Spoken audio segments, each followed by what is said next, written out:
నమస్తే ఫ్రెండ్స్, నేనైతే ఈ గింజలు నైట్ అయితే నానబెట్టుకున్నా అండి. వీటితో నేను ఈరోజు కర్రీ చేద్దాం అనుకుంటున్నా. దాంట్లోకి అయితే ఒక ఆనియన్, ఒక 2-3 వెల్లుల్లి, ఒక చిన్న అల్లం ముక్క, ఒక టమాటా, కొద్దిగా కాజు వేసుకున్నా అండి. ఇవి మిక్సీ పట్టించుకోవాలి. చూడండి ఫ్రెండ్స్, ఆయిల్ అయితే వేసుకోవాలి.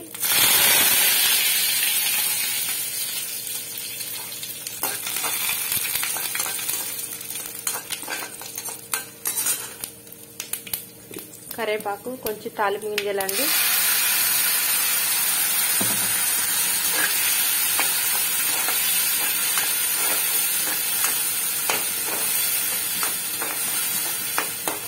ఇలా వేసుకొని బాగా మగ్గనివ్వాలి.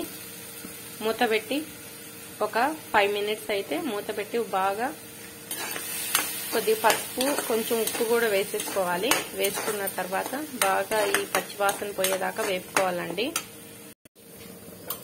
ఇలా బాగా ఫ్రై అయిన తర్వాత కొద్దిగా క్యాప్సికమ్ ముక్కలు నా దగ్గర ఉన్నాయి కాబట్టి వేస్తున్నా అండి. ఈ గింజలు వేసి బాగా ఫ్రై చేసుకోవాలి. ఇప్పుడైతే కారము, ధనియాల పొడి, కొద్దిగా కొత్తిమీర ఇవన్నీ వేసి ఒక 5 మినిట్స్ బాగా ఉప్పు కారం ఈ గింజలకు పట్టేదాకా బాగా కలుపుకోవాలండి. కలుపుకొని ఒక గ్లాస్ వాటర్ పోసి మూత పెట్టి ఉడకనివ్వాలి. ఇలా వాటర్ అయితే వేసుకోవాలండి. కొద్దిగా చింతపండు పులుసు అయితే పోసుకోవాలి. మనం వేసిన ఉప్పు, కారము వీటన్నిటిని చింతపండు పులుసు అనేది బ్యాలెన్స్ చేస్తుంది.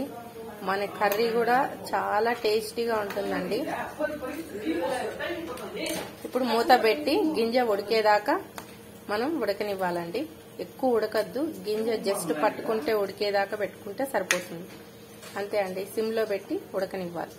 చూడండి ఫ్రెండ్స్, టేస్టీగా హెల్దీగా మనం కర్రీని అయితే ఇలా చేసుకోవచ్చండి. మీకు నచ్చితే ఒక లైక్ చేయండి, షేర్ చేయండి, సబ్స్క్రైబ్ చేయండి. Thank you.